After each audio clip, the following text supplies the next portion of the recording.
Level up your LA Kings experience with the new Vivid Seats Elite Seats. All the on-ice Kings action with even more exclusive access. Enjoy great seats to the game along with premier dining inside the Lexus Club with all-you-can-eat food and non-alcoholic beverages. Plus, get a free Team LA Kings item and parking with your purchase. Score your Vivid Seats Elite Seats tickets today and earn rewards on each purchase from the only ticket company that rewards you for buying. Experience it live with Vivid Seats, the official partner of the LA Kings.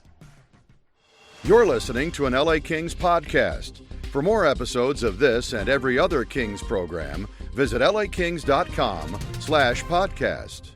You're listening to All the Kings Men, the official podcast of the LA Kings. Now, here's your host, Jesse Cohen. All right, it's Monday morning. We're reacting to Game 4. Jack Jablonski joins me today to help out. What's going on, Jack?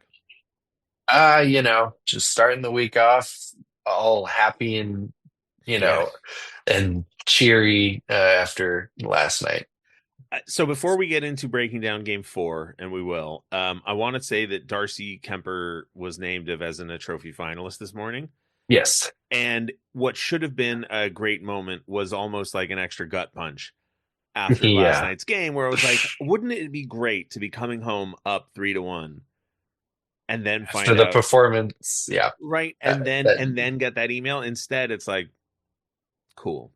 Good for Darcy. Congratulations. But oh yeah, I forgot.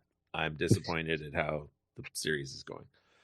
So we're going to stick to the format, but we're going to not spend as much time on the first half of last night's game because much like Game 3, the conversation that needs to happen is about late stages of the game. And unlike Game 3, I don't think there was no one moment that you could point to, but I think a larger conversation needs to happen, Jack. So just for background on what was going on before Game 4, I didn't think that I was going to do Kings Talk. I wasn't sure I was going to do this episode because of my health issues. But things turned around late yesterday, that's Sunday night, and I was like, no, I'm going to do this. This is my job. This is what I signed up for. And it was my last night. My dad flew in for the weekend to take me to the hospital on Thursday for my chemo, and he stuck around till last night. So he and I were watching the game together, and I was like, yeah, it's his last night in town. He's got a super early flight this morning. I'm not going to be my head in my phone the whole time taking notes, and then I took more notes than I've ever taken. So we're going to burn through them really quickly. So Game 4, there was a penalty on McDavid early in the game. I just said good. It shows that he can have penalties called against him. The 5-man power play is not very aggressive chasing the puck down after Edmonton clears it. Didn't think that was terribly important, but okay. It will, I think, become important in our conversation later. Not a great power play, but not awful, I guess, is what I wrote. 15 minutes, 12 seconds left in the first period. I thought, the lines have already sort of changed. Now, that could have been because of the power play. I wasn't really thinking about it, but I was like, well, that's interesting. Moore scores at 9:25 to take a 1-0 lead at even strength, which I thought was really important, right? To take the lead not on a power play goal that they had in games 1 and 2, but at 5-on-5. Mm-hmm. My next note, and this is, listen, we can spend 30 seconds talking about this, but it's not important in the grand scheme of things. I just thought it was weird that for a second game in a row, I was seeing sticks everywhere. Broken sticks, dropped sticks, just sticks on the ice. I saw them all over the place for Game 3. I think we briefly mentioned it. It dawned on me now that you've brought it up twice. I think the number one reason for that is just the dedication from the players in terms of how many guys are willing to go block shots compared to the regular season and maybe shrapnel everywhere because of it. It's just higher intensity. You get more puck battles. You get more. I've got an alternative theory. Okay, fair. I think guys are dropping their sticks easy in order trying to get penalty calls. Yeah. Well, no matter what, it didn't work because the penalties slashed about 3 sticks out of the Oilers. And it was just there was Fogel had that broken stick where he took the shot and the blade went flying. There's tons of weird moments, and Edmonton had a couple where I was like, are you cutting your sticks halfway through in the middle, just hoping that they break? I don't. It was both teams both ways. Anyway, it doesn't matter.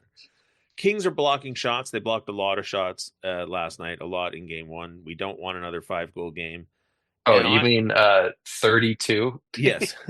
and I thought, honestly, Jack, at this point, I think it was 1-0. I was like, you know what? This might be a low scoring game where the Kings grind out a low event. I mean, not low event because they took a lot of shots on goal, but like they might be committed to playing a game where Edmonton doesn't score a ton of goals Yeah. because Well, very much like the regular season Kings, right? They're used to playing exactly 3-1 hockey, and 100%. it almost was 3-1 hockey. And frankly, it was a low scoring game, relatively speaking.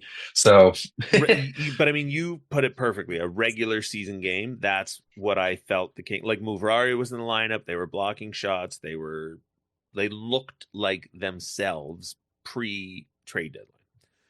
I said I noticed the fourth line way more tonight than the previous game, and there's 5 minutes left in the first. That would be it for the fourth line. I didn't see them ever again. yeah. Then I wrote, Jesus, it's like 8 broken drop sticks, and we're only in the first period. This is going to become a recurring theme. Janmark was complaining to the ref about something. I just wrote, shut up, Janmark, because he absolutely committed the penalty that he was accused Oh, yeah. Then this is what I wrote to power play looking more like the bad part of the season, but 5-on-5 looking like the good part of the season, because at 5-on-5 they were playing with it. Draisaitl clipped Byfield up high. There was a brief conversation about whether or not it should be a penalty. I was fine with no call on Draisaitl. And here, with about 1:30 left in the first period, I write, oh, was that the 1-3-1? Like, that was, Uh-oh. yeah, I was like, Anyway, at the end of the first period, I jotted these down. Face-offs, Kopitar, 5 of 8, Deneau, 3 of 4, Byfield, 1 of 5. Not great for Byfield, but really good by Kopitar and Deneau. Muvrari played a minute 49 in the first period, and I said, I'm still not sure about the plan to play 5 defense with a minor playing 6 defense, but if it works, it works. Well, he got one more shift the rest of the game. Yeah, but I mean, at that point, I was like, listen, Spence only played 255 the last game, and they could have won. And Muvrari only played 149 at that point in the game, but they were winning 1-0. And I was like, you know what? My attitude most of the game, well, for the first half of the game, was, listen, this is the coach that got the team to 105 points. Yep. I'm going to keep my... yeah. And that could still be my attitude, but I got it. It wasn't between the end of last night's game and the start of recording this. Yeah. Well, I mean, just to kind of recap that first period, I know we're going to kind of skim through the first 2 periods or so. But what was so promising about the start was that they punched first, right? Yeah. They responded. Of course, you go into hostile territory in game 3, you deal with a desperate team who obviously can't afford to go down 3-0 against, a Kings team that is so comfortable playing in front, of course, in a series lead, but as well in a game. And they controlled and dictated the beginning of the game. They of course scored first with the Trevor Moore goal, like you said, on the 5-on-5 aspect. And we can get into that line, but my goodness, was that line amazing last night. They were. And it's a bummer that it all for naught, right? Mm-hmm. But if you can get that line producing on both ends, and then all of a sudden, the Kuzmenko and Kopitar line with Kempe, they wake up again, or, you can get a little bit more of, I guess you would call it depth scoring on that third line with, whether it's third line, second line, whatever, you're not expecting the offensive production that you saw out of that line like you did in game 4. But, of course, the other scoring kind of didn't show up like we saw in games 1 through 3. So, it was a great start. You couldn't have asked for a better first period because they dictated play from the 5-on-5 standpoint.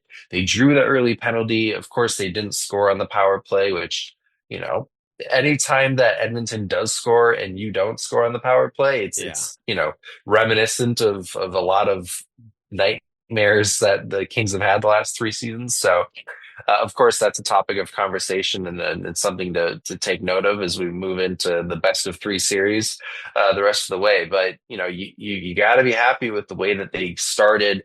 Unfortunately, they didn't finish that way. I was so thrilled with how they started. There are 2 more things I wrote about the first period. Kings didn't take a penalty in the first. They limited Edmonton to 6 shots on goal in the first period. And Jack, I swear Edmonton didn't take a shot on goal for like 8 minutes. or something. I mean, it Yeah, was long shots. stretches. Yeah, shots. I think early in that game were like 7-1, 8-1, Yeah, or 8-2. they were dominating them. And this is a silly stat that doesn't matter, but every now and then it lines up in a way that I think is just a nice reflection. I don't remember what the numbers were, but at the end of the first, the Kings were out hitting Edmonton too. And that's when you don't have the puck, Yeah, you're the one causing physicality. And right. for the Kings to mainly, you would assume, would be establishing the forecheck and getting in on their defensemen. And my goodness, how many times have we seen when the Kings are aggressive on the forecheck, how many opportunities offensively they cause? Yep. Because these defensemen on Edmonton are not comfortable under pressure, especially in their own zone. We saw it in game 1 and 2, how many times they coughed the puck up and immediately the puck ended up in the slot for a goal for the Kings. So much so that their coach basically said the Kings aren't beating us. They're just capitalizing on turnovers. Yeah. I was like, yeah, you're right. That's how we beat you. Yeah, exactly. But it's a perfect example, the Trevor Moore goal. I can't remember off the top of my head who tried to just randomly ring the puck around the net from the far side. Trevor Moore easily reads the play. They get the puck. He moves in. And then what I've also noticed is, because of how detailed and how successful the Kings have been in their defensive zone, or just defensively in general, tracking the puck or being on the right side of the play when it comes to playing defense, Edmonton in their defensive zone is never that way. Trevor Moore, it was a 2-on-2, and somehow Trevor Moore just walked his way into the slot by himself. Suddenly because both of the Oilers, yeah, because both of the Oilers were on the boards. And so it's just, which is, makes the frustration even 10 times worse, because that if you continue to play your game, that this is not an issue. And so, Trevor Moore, obviously a 5-on-5 goal, but establishing the forecheck, gets in. It's a 2-on-2 because Edmonton just decides to be careless with the puck. We win one puck battle, and all of a sudden Trevor Moore walks in and beats Pickard 5-0. So a phenomenal start. Of course, 14-6 on the shot department in favor of the Kings. Of course, they kind of doubled that up in terms of the second period, which I'll let you get into your notes. But of course, things drastically changed in the latter half. So my first note in period 2 is all caps. Holy empty net, Batman. How did that not go in from Draisaitl? Yeah. Which, again, on the other end, Fiala 3 minutes into the game as well. Yes, missed it. Yeah, no, for sure. But so at that 1-1. point, I think at that point, and it might be in the notes later on, but I think at that point it was like one post and one missed empty net for both teams, and it was like, yeah. But I mean, that I thought that was one of those goals or non-goals where I was just like, oh, it's 1-1. And then all of a sudden plays keep going on. Like, I think I put my head down and I was like, oh no. And then like I heard that it hadn't. I was like, what? Like, honestly, I still don't know how he missed it. I don't know how much longer after that it was, but I suppose I could go look it up. But Warren Fogle scores like the most perfect LA Kings regular season goal I think I can imagine to make it 2-0. Like, again, we talked about that line specifically, but the game Philippe Deneau had was just all world, and that's exactly what they bring him in for. Of course, he had a down year in comparison to what he's done in offensive production for the Kings in the past, 3 or so seasons, and for the game that he had, again taking advantage of Edmonton just loosely playing with the puck in their own zone, Deneau just wipes his stick and just gives Warren Fogle the puck on a platter in the slot. Controversially scores, I guess you could say. I don't understand the rule because to me, he completely pushed Pickard's pad out of the way. Yes, and my next note after what a King's goal was shut up Pickard because Pickard was complaining.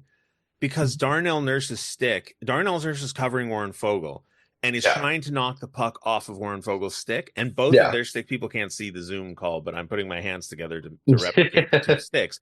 Both of their sticks go in together and push the pad. Yeah. To me, it looked like Fogle's stick was leading the charge in that maybe department, by but like a half a second or like a quarter of a second. But I yeah, mean, basically, if to, Nurse isn't marking him as hard as he does, I don't know that it necessarily pushes Pickard out as yeah, far as it does. Either way, yeah. Nonetheless, they opt to not challenge yeah, and they score. So Warren Fogle, yeah, I think the Draisaitl miss came 30 seconds in, and yeah, Fogle I think was 141 or something into the period. So, um, instantly, taking advantage of a missed opportunity on one end of the ice and then converting on your end of the ice. So something the Kings have very much done throughout the 82 game season. And it was nice to see them continue that. And especially from that line, who, again, just an outstanding game all around. yeah. And, at that point, to echo your point from earlier, it really did just feel like, okay, this is their identity. This is who they want to be. And I'm saying it so strongly because I think it'll come into play later. But Well, no question that's their identity. It's yeah, continuing to put Edmonton in uncomfortable situations yeah. So because you then, can dictate play. yeah, And they of course did they did not. for a while. Yeah, they did for they did for 40 minutes. Yeah, so 20 anyway. So Yeah, then Adrian Kempe takes a penalty, and I wrote down stupid first penalty to take, don't do it again, please. Because I didn't feel like it was a penalty caused by Edmonton pressuring the Kings or being in their zone for a long time or whatever. It was just like Kempe misread the play, took a penalty. It was against Connor McDavid, and you're just yeah, like, he took him down as he was, yeah, trying to go around the net. And yeah, it's of course an avoidable penalty anytime you put your stick in an area yeah, that doesn't need to be. But yeah, whatever. I wrote, we must kill this. Well, dang, because Corey Perry scored like almost immediately. 30 seconds in, yeah. And honestly, like, it was like an incredible play by Perry. Yeah. Like, yeah. I just like, that was sort of, I mean, I literally wrote, okay, but it was a great play by Perry. Like, what are you going to do? Like, sometimes a guy like that pulls that out of his bag and you just go, all right, nice job. I have to give credit to Chris Knobloch in this category, and I'll explain it here is, how do you take a guy who scored 50 something goals off the power play last year, replace him with a 38-year-old Corey Perry, and it's the right move? Like, because it's insane. He's still Corey Perry. I mean, I get it. But he's not Zach Hyman scored 57 goals last season, and they said, yeah, we're going to opt for the 38-year-old in front of the net. And it's worked seamlessly. I mean, credit to them, because that takes guts, and that's not an easy decision to make, but it's worked, and it's crazy. Well, but here's and this, like, I feel like we're just delaying the inevitable conversation. But the thing about a Corey Perry versus a Zach Hyman or whoever is, there have been tons of guys in the history of the league, and Jonathan Chichu is the example I always point to, where you look at him and you go like, oh my God, he had like 2 or 3 seasons where he scored 50 goals or 40 goals. And you go, yeah, playing alongside peak Joe Thornton. And then he disappeared. Austin Matthews. And then nobody ever heard of him again. Connor McDavid, yeah. Connor Perry. Sorry. I mean, he might as well. Corey Perry, if I'm not mistaken, won an MVP award. I don't know if he won the MVP, but he definitely he won the Richard. He won the Richard. He had a 50-goal season, and didn't he win the? I don't know if he did. Anyway, the point is, he had himself an excellent career before he left Anaheim. Oh yeah, and just because Anaheim didn't want to pay him what he wanted to get paid, like, I think people feel like, oh, he's just bumping around the league, he's ring chasing or whatever, and it's like, no, he's still very good. He's ring chasing, but he's picking the right places to go chase a ring, and he's not just sitting on the fourth line like Pat Maroon did when he was, when he went, to 3 or 4 Stanley Cups in a row. Corey Perry, of course, he's been on the fourth line at times, but he's a vital piece to this team's success through 4 games. Yeah. By the way, he did win the Hart Trophy in 2011. I looked it up. I had to. There you go. So anyway, like I said, just incredible play by Perry. What are you going to do? Yeah. Now, where I lost myself in my notes. Okay. Next one is Fiala, another turnover goal. Which again, like, nice play by Fiala, but the next but it came from the pressure. Yes. Which, again, you put them under pressure and they're going to make mistakes. And the very next note was nice play by the Kings, right? The pressure. But come on, the Oilers goalies are not helping the Oilers, right? Like Pickard, Fiala made a nice play, nice move, nice goal. I'm not trying to take anything away from him. But it felt so much like the Trevor Moore goal in Game 3, where it's like, okay, there's nobody between the shooter and the goalie. It's in tight. It's in close. What are you going to do? Things happen. Well, But like, he had no ability to go to his backhand side because of the pressure from Edmonton, and so it's either going to be a shot directly or going to try to make a move and then go to the forehand side. And yeah, you're right, but that's been the case essentially all 4 years of the playoffs, and they've still come out victorious in the first three. So, every team has strengths and weaknesses. I didn't know it at the time, but highlighting that weakness at that point in the game is going to set up our later conversation. So then it's 3-1 LA. Correct. Edmonton the Kings take a penalty. Edmonton gets a power play. Did you write must kill? Yeah, every time I did. But this one is important kill with 6 minutes left in the second, like really important kill. Kings winning this in Kings style. And then all of a sudden I thought, oh no. And I wrote it on Twitter and I wrote it in my notes. And I said, are the Kings sitting back early tonight? Because even in the second half of the second period, I noticed the conversation that we're going to get to about the third, which is like, almost as soon as because it says Fiala scored. Let me look at the game flow so I remember exactly the sequence of events. But Fiala scored, and then the power plays in the middle of the second. Yes, was that the sequence of? Yes, Fiala scored, and then like a few minutes later, the Kings get a power play, and then Edmonton gets a power play. And after they killed Edmonton's power play, or after they didn't score on their own power play, that was basically it for the rest of the game. The Kings played like 30 minutes, 27 minutes. I think it was 27 minutes in when Kevin Fiala scored, I think. Yep. And then that was it. They fell back into their shell and they started playing the defensive hockey that's going to define the rest of the conversation. So I'm just going to burn through 2 or 3 more notes before we get to the period break. Not good. Edmonton controlling the end of the second, and the lines are changing a little bit. Again, why? Why are we tinkering with the lines? Why are we putting Trevor Lewis out there occasionally? I don't think Trevor Lewis did anything wrong. I don't think there's anything bad about what happened when he was on the ice, but like Kuzmenko did, well, whatever.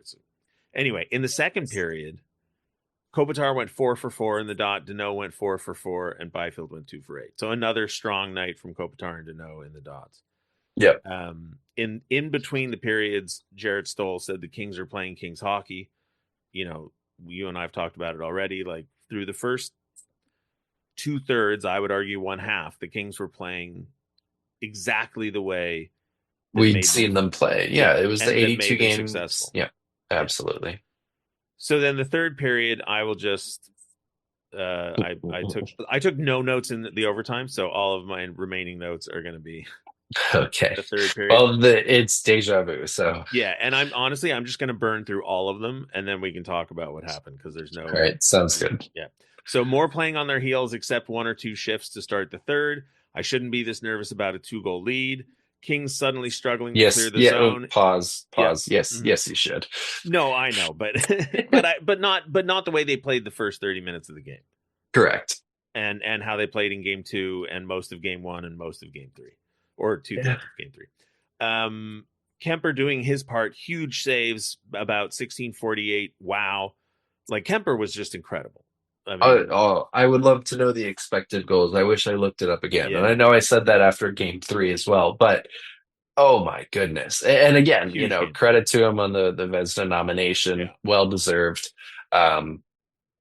It's just Edmonton in the third period and in overtime probably could have had about 6 goals. Oh, easily. Yeah. No, he was incredible. Was insane. Yeah. Another broken stick. Last 2 times down the ice, the Kings turn it over and Edmonton goes the other way. Only sustained shift through the first 4 minutes. Fiala makes the turnover, but at least he chases it down. There was that one play where he shot it straight into the dude's legs, but whatever. I wrote, you simply cannot give Edmonton this much control. More broken sticks, more icing. Edmonton scores to make it 3-2. I wrote, this was predictable. 20 minutes of Edmonton control was bound to lead to a goal. All caps, stop giving it back, that being the puck. Another broken stick. The no call on the tripping with 1:15-ish left. when Edmonton tripped. Was it Edmondson? Yeah, they're not going to call it. No, and frankly, here's the thing. You know, frankly, the way the game was called, it was going to take something blatantly obvious, because in the third period, the Kings, but I believe Edmondson slashed the puck or slashed the stick out of somebody, and then there was like 30 seconds later, I think McDavid got hooked on his own entry and they let it go. So they're, especially with Edmonton not having gotten those two calls, even if it was a quote unquote trip that you'd probably call in the first period of a 82 game regular season, time and place, that wasn't a time or place to call that penalty. No, and then Edmonton ties it obviously with seconds left and or however much time was left. And, 28 points something. And then overtime is overtime. And listen, this is one of those things where you can nitpick anything you want out of the final 30 minutes of regulation and 18 minutes of overtime. It doesn't matter. Penalties, missed plays, Fiala not scoring or hitting the post twice, Byfield not clearing the zone, Trevor Lewis getting playing time, whatever you want. I don't care. Mm-hmm. If you give the Edmonton Oilers 13 minutes in the second period, 20 minutes in the third period, and 18 minutes of overtime, where you don't force them to take a penalty, you don't try to take advantage of Calvin Pickard in net, the defensive core that you correctly mentioned is not, on par with ours. And all they need to do is score 3 goals. They can do that if you give them almost an entire hockey game where you are not trying to score on them. Mm-hmm. And you are just challenging them to try and score on you just enough times to beat you, because all they need is 1 in overtime. Right? They don't have to beat you 5-0. They don't have to beat you 6-0. All they have to do is tie the game and then get one eventually. And they didn't play Kuzmenko he played 3 shifts to start the third period and then didn't play the rest of the third period. And then suddenly was out there for a regular shift in overtime. And, somebody on Twitter, I think it was Austin Stanovich, said, okay, well, that's fine. Overtime, here we go. We just have to hope the momentum hasn't shifted too much, since in the whatever. And I was like, of course it has. Right? Like of course it has. And it's not momentum. It's just, if you're playing a certain way for 27 minutes, and then now all of a sudden you have to completely change, right? You've been on your heels for half the game. And now you've got to get it up and start putting the pressure on the other team. I mean, can it happen? Yes. Does it happen? Almost never. Well, it's such a snowball effect, because for, like you said, 30 minutes of regulation, let's just put it at that number, and you're expending so much energy in your zone to the point where the second you get possession of the puck, all you have left is enough energy to get it across the red line and dump the puck in. That snowballs, because guess what? Then Edmonton just gets the puck back. With the 29 and 97, the zone entries are much easier than they should be, and especially when you're tired and you're just continuing to just get the puck out of your own zone, and whether it's flipping the puck out or it's skating the puck out and just dumping it in, like, it's not a recipe for success for any team, even as good as the Kings are defensively, and with the goalie that they have in net. Again, I understand that this can work against 28 teams in the NHL, but there's a few teams where this is a nightmare scenario, and the Kings have continued to show that they're clearly not comfortable in front. And it's so perplexing, because we learned that the hard way in game 1, and we still won that game, even though we shouldn't have, in terms of the way that momentum was swinging. So then game 2, it's like, all right, we're not going to let that happen again. And they did. They kept their foot on the gas. They pushed. All of a sudden, the game was 6-2. And so you're like, okay, we clearly learned what doesn't work, and we clearly fixed that, and we know what does work. And while I will say it's different when you're in the opposition's building, of course, you don't have the last change in terms of matchups. Regardless, you didn't have that matchup, and your least offensive line of the top three had an outstanding game. Maybe that's because Edmonton got away from having to deal with those guys defending McDavid and Draisaitl, and they had more opportunities in the offensive end, and the other two lines were, dealing with the McDavid and Draisaitl tandem more than they did in game 1 and 2. But it doesn't matter because they just went back, and it was all three lines that were in their own zone the whole game, or the last half of the game. So what changes to game 5? Of course, you go home, and it seems like, the crowd from game 3 and game 4 was overwhelming to the Kings. The energy and it was identical in games 1 and 2 for the Kings with their crowd. So, you've got to be optimistic when it comes to the fact that you have been the better team for 7 of the 10 periods. But the issue is that you're still tied. So, you can say wipe everything away. It's a best of 3 series, but at the same time, the Kings are thinking, this could have been a 4-0 sweep, right? That's the insanely frustrating part, is that here we are 2-2. Yeah, and listen, we said after game 3, right, if things go south, we're all going to point to the challenge. The challenge. What a moment and everything. And it's probably true. However, for me personally, I don't know about anybody else, but for me, the issues that I was more upset about in game 3, and I mentioned them, are the same issues that I'm upset about in game 4, which is if the theory of this series is it doesn't matter if you have 2 unworldly players on your roster, you need a full roster, right? It's a team sport. How many times did Alex Ovechkin lose in the first round? Wayne Gretzky only won the Stanley Cup 4 times in his career. Mario Lemieux only won it twice. I've done this exercise a bajillion times. It's the ultimate team sport. Yes, you having the best player in the league. And to be clear, Connor McDavid and Leon Draisaitl are, listen, it pains me every time I have to admit it, but they are incredible. And I am far more terrified of Leon Draisaitl than I am Connor McDavid. Connor McDavid may be better and faster than Leon Draisaitl, but if you ask me to say which one I think really wants it, like really actually has that sort of psychotic, dangerous, unhealthy relationship towards competition, I think it's Leon Draisaitl. Like I am terrified of that man. So it didn't surprise me that he had 4 points while Connor McDavid only had 2. I mean, that's how good Connor McDavid is. He has a quiet night where you're like, great, we shut down McDavid. How many points did he have? 2 again. Like he's got 40. He's averaging over 2 and change in his career against the Kings in the playoffs. But yeah, it's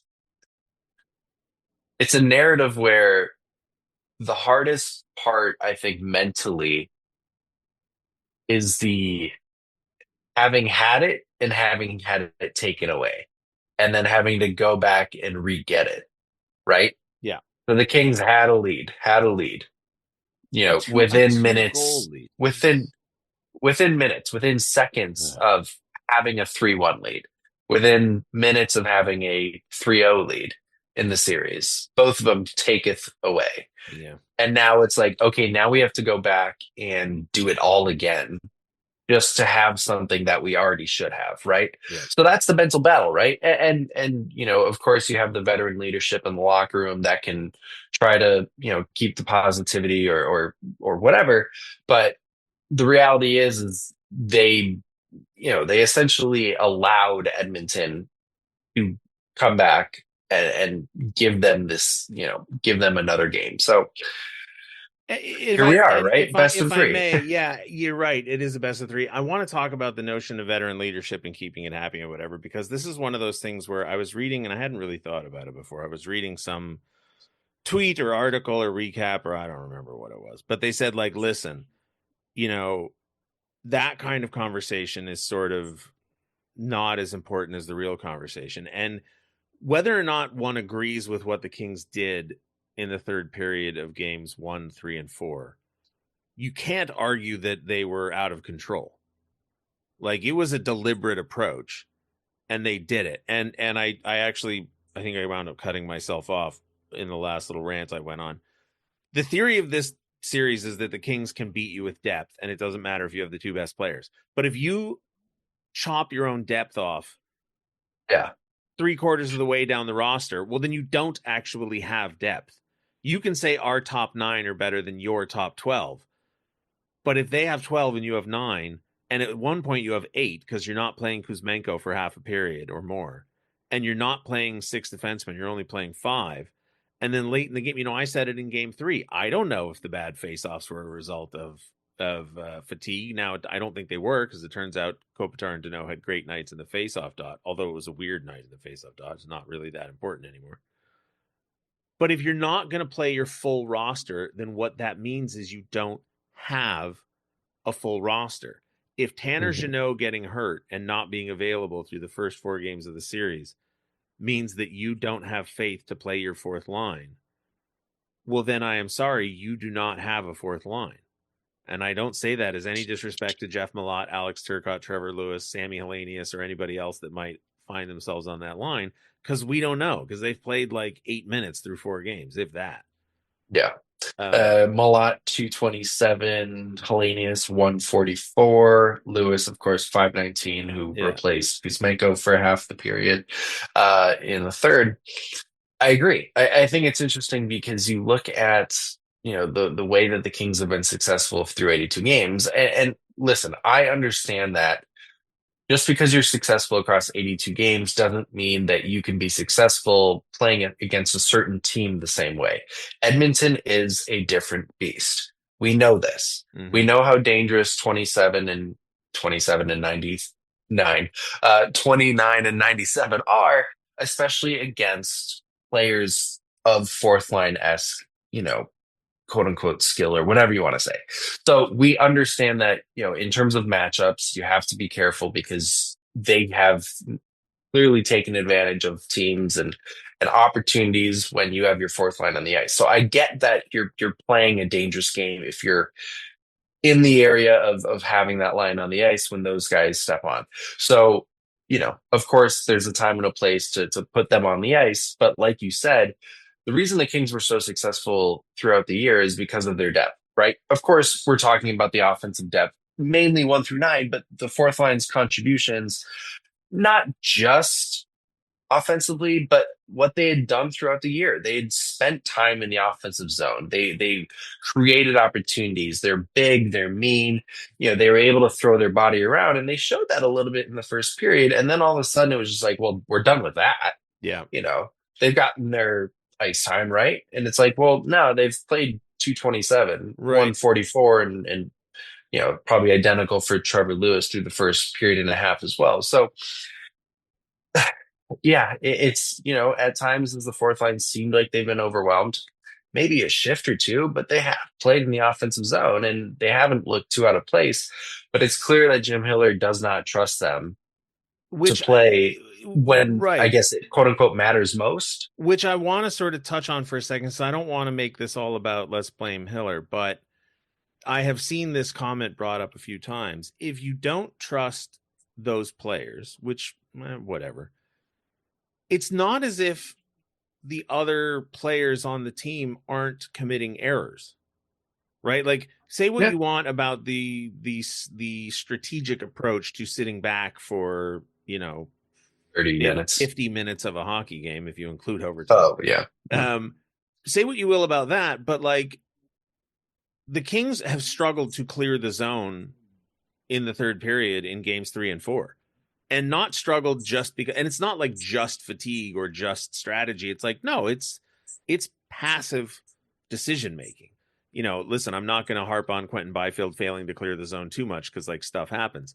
But, passes not connecting to break out of the zone, not skating the puck out of the zone, clearing attempts that come that close to crossing the blue line, and then, oops, it wasn't going fast enough. So, an Edmonton player was able to get there first and stop it from going out.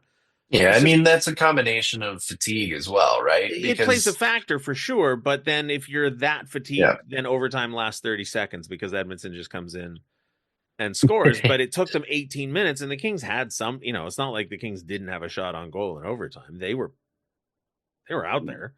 Like it's just so disappointing, man. It's just so yeah, disappointing. no, it is disappointing. It's because you had it and it was taken away, Yeah. and it was partly taken away because of the decisions that, whether it was the coaching staff or the players or just the natural flow of the game, they sat back far too soon and they tried to stop a narrative that we have seen not work for the Kings in many different situations, especially against this roster. Um, and the hard part is it's in the flow of the game, it is very, very difficult to regather and reset, especially the way that the game was played, right?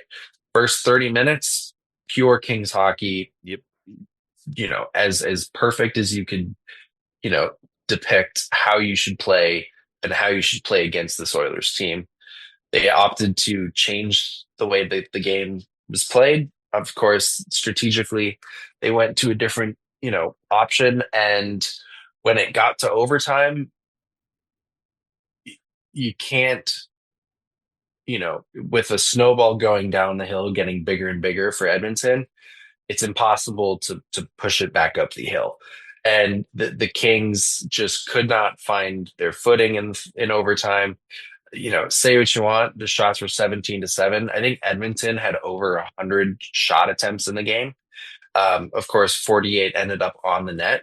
Credit to Darcy Kemper, who kept them in that game Unbelievable and game kept from him. them in overtime for far longer than, frankly, it should have been. 7 shots for the Kings. I think 5 of them were of distance without any chance to go in the net. So, of course, you have to, hope that you can put this one in the past, get back to playing in the way that we have seen them start games 3 out of the 4 times, and they're gonna come back home to a crowd that, of course, is going to be ready to blow the roof off the building at Crypto, and in front of a home crowd, you hope that they can just put this one behind them and get back to playing Kings hockey, especially early in the first. I'm looking back at the play. So if for those who don't know, you can go to NHL.com and you can actually look up the play-by-play notes for the game, and it includes every time there's a stoppage, what the reason for the stoppage was, hits, shots, missed shots. Block shots. You Yeah. can go through and look at everything. So I'm just looking back at from the moment it was 3-1, Kevin Fiala scores. Face off, hit, miss shot, giveaway, shot on goal, hit, giveaway, whistle, face off, hit, miss shot, shot on goal. And all of a sudden, like I said, you can just start to see it. The little Kings logo starts to appear less and less and less. And it just becomes, at some point, everything on the left side of the column is just the a Oilers blue logo. circular logo with a orange little drip of oil. And it wasn't as dramatic as I thought. The Kings, I stopped counting after 5 or 6, but the Kings had 5 or 6 shots on goal after the Fiala goal. But so I do want to talk about moving ahead, Jack, because there was a lot of agitation online about the press conference after the game. And I didn't think it was nearly as big a deal as other people did, but that's whatever. And so this is what I am struggling with today as someone who is a fan and also an employee. And also, and listen, I'm sorry to bring this up in this point of the conversation, but it's changing me and I don't know how else to not talk about it. For those who don't know, I am going through cancer treatment right now, and it simply has changed my perspective on a lot of things. There are things that used to infuriate me and bother me that I simply don't care about anymore, which is kind of nice. One of them, for example, is Oilers fans. I just don't care. Right. I've been getting like a bunch of nonsense on Twitter from Oilers fans deliberately trying to be trolls and deliberately trying to miss. And I'm just like, all right, keep scrolling. Yeah, I'm just like, okay, that's just dumb. And I see the people, and I was mentioning the broken sticks on Twitter, and an Oilers fan was like, shut up, there's penalties. missed both ways. And I was like, I'm not even talking about penalties. I just think it's weird that like players on both sides, on both teams, are dropping their sticks and having them break. Like, it just seems like a lot. That's all. It just seems weird to me. And then that kicked off a troll. I shouldn't have said anything, but then people responded to him, and then they responded back, and there's name calling, and I'm just like, wow, this is silly, man. I don't have time for this. So I'm listening to Jim Hiller talk about the game, and I'm watching him answer his questions, and I thought, you know what? This is where I think certain personalities get in trouble when you have to talk to the media, the way that we currently organize conversations between players and coaches and the media. Because the media come in as a scrum. I've said it a million times before. It's a team sport, right? It's however many media members you have, a dozen, 2 dozen. They all want their 30-second quote. And they're writing the story that they're going to write. And they're going to ask questions designed to get an answer that they can fit into the story that they already think they're going to write. You know, you said it after game 3, right? You were already starting to write your recap halfway through the game, right? Like, that's the thing I'm not sure that most people think about when they're reading them, is that most of these things are written before the game's done. It's only when the game gets crazy at the end that you have to sort of tear up a few notes and change a few sentences. But generally speaking, 6-2 game 2, Kings most of those articles were probably written and posted 10 minutes after the game. She's like, yeah, Kings dominated, the end, you know, print, send. So if you're Jim Hiller and you are Thanks for exposing us. Yeah. Well, no, listen, part of the reason I write the notes is so that I don't have to think about what happened. I just go like, I'll just trust my notes and my memory, and I'll do it when you can, not when you have to. It's one of the few lessons I learned as a young man. You learn more than a few. Yeah, well, that one I'm fond of. If you are somebody who believes the way I believe that Jim Hiller does, I don't know this. This is speculation on my part. If your attitude is, listen, we won games 1 and 2, we lost games 3 and 4. It's a best of 3 series. We're better than this team. Every other series in the West is 2-2. There's some really good teams in the playoffs. It is hard to win. Then any form of question, any amount of question that you get about what decisions you made, about what you could have done differently, are kind of pointless. And there's a part of me that agrees with it. Yeah, okay, come question every little decision I made. Who cares? If they had been able to clear the zone in game 3, then we wouldn't be talking about this. If they had been able to clear the zone in game 4, we wouldn't be talking about this. So like, and listen, game 5 is game 5. It's at home. This is why we have home ice. Jim Hiller just put together a season that had the most points, tied for the most points. Like, and yes, I'm equivocating, and yes, I'm rallying and protecting the shield and all that, and I get it, but I'm not doing it because that's where my paycheck comes from. I'm doing it because I'm a Kings fan and I desperately want to have something like to not be upset about today. But so there's part of me that gets it and is like, yeah, okay, you're going to put together a room full of people, some of whom aren't even writing post-game recaps. They're just sort of there to be agitators and ask questions. Some of whom are writing articles, some of whom have Twitter presences, and I'm not singling out anyone. I'm not subtweeting anyone, Dennis. Like, I heard a bunch of voices that I've never heard before. And I've heard a bunch of voices asking questions that I guarantee won't result in meaningful quotes that appear in an article that are going to change anybody's mind. Media scrums are a weird thing. And in 2025, with the presence of social media, they have evolved at this point to become a weird moment for people to like announce their presence. And Jim Hiller has a very different approach to dealing with it than other people do. And so I sort of go like, yeah, I said it when the Kings lost 6 in a row, and I'll wrap this up soon, Jack. I apologize. When the Kings were on a 6-game losing streak, I said repeatedly, this is who the team is. They play the way they play. They believe in what they believe in. The coaching staff coaches the way that they believe in. And sometimes they're going to win 5 or 6 in a row. Sometimes they're going to lose 5 or 6 in a row. But in the aggregate, from the long view, they will win more than they lose. And that's what this franchise believes in. They are who they are. And you either have faith in it or you don't. And at this moment today, it's very hard to have faith in it. But going into game 5, as a fan who doesn't actually get to make any decisions, that's kind of all you have. is, okay, you either trust in this or you don't. And if you don't, well, then, gosh, I hope you're wrong. And if you do, gosh, I hope you're right. Hiller, I woke up and wanted to re-listen to his press conference because I agree that, again, I think everyone has their own motive for what they're trying to get out of Hiller when asking him questions in the post game, including myself when I am participating in the games or the media in home games, and for Jim, I find that he, during the regular season, much more conversational and much more quote unquote friendly, I would say.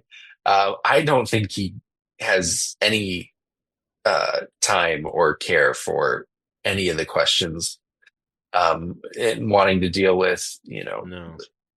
giving you any reason on why he did what he did in the postseason. And it's very understandable because, it's not, to him, it's not the media's job to know what's going on in that locker room or what's going on in those conversations. Or he doesn't care about that.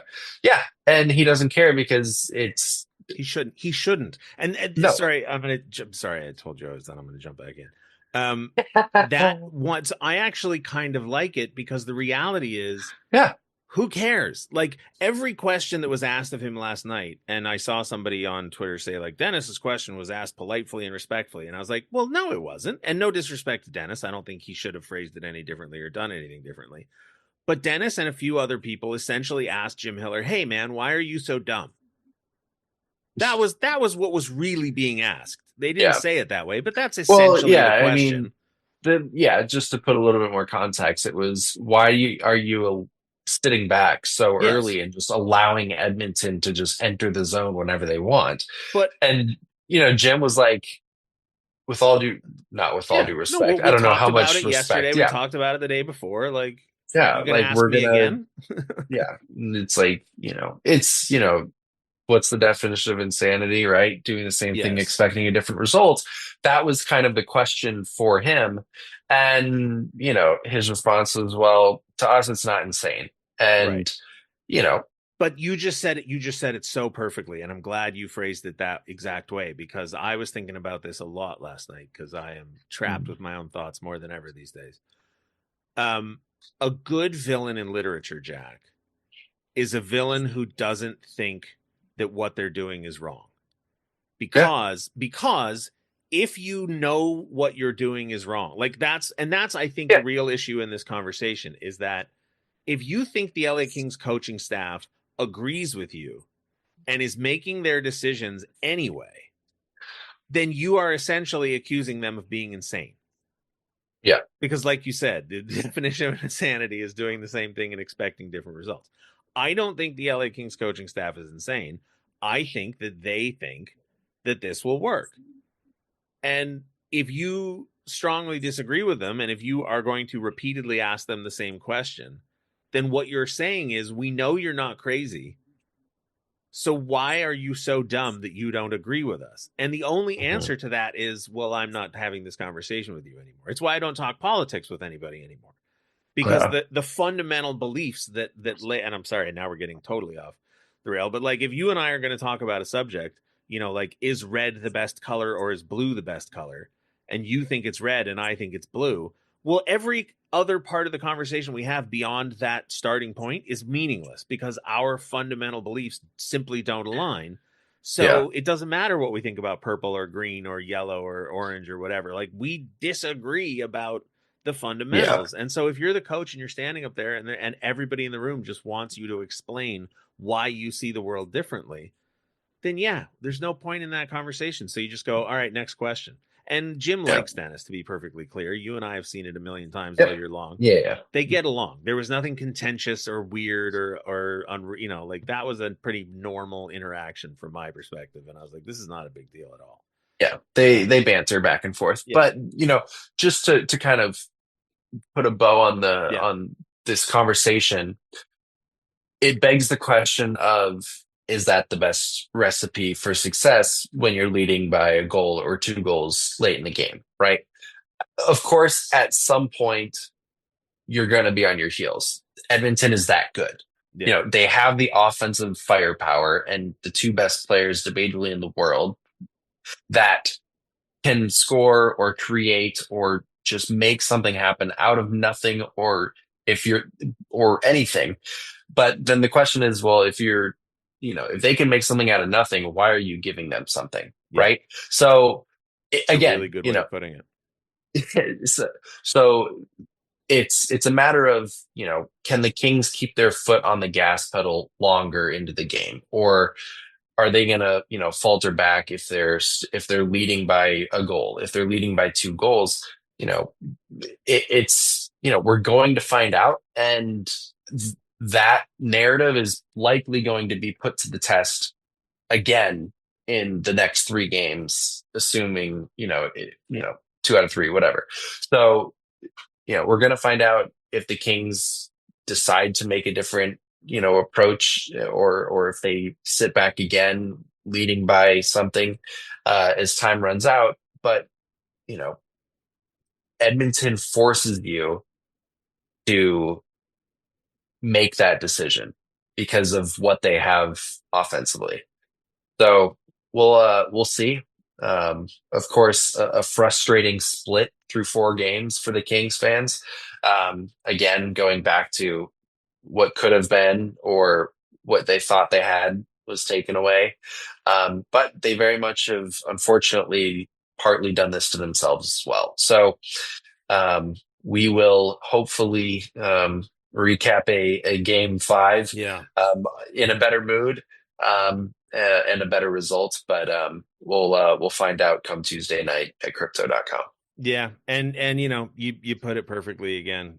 Great job out of you this morning, by the way. Appreciate it. I am stealing that quote. I already tweeted it. If they can make, what did you say? If they can make something out of anything, why are you, or if you can make something out of nothing, why are you giving them anything? Or something, or whatever. But yeah, that's the hard part, is that if you told me before the series started 4-4 at the end of, or 2-2 at the end of 4, coming home, it's going to be a long series, I'd be like, that's cool. Yeah. Sounds about right. Edmonton's real good. I'm terrified of them. Perfect. Last season was 5 games. So, okay, we're going longer than 5. Great. More hockey for me.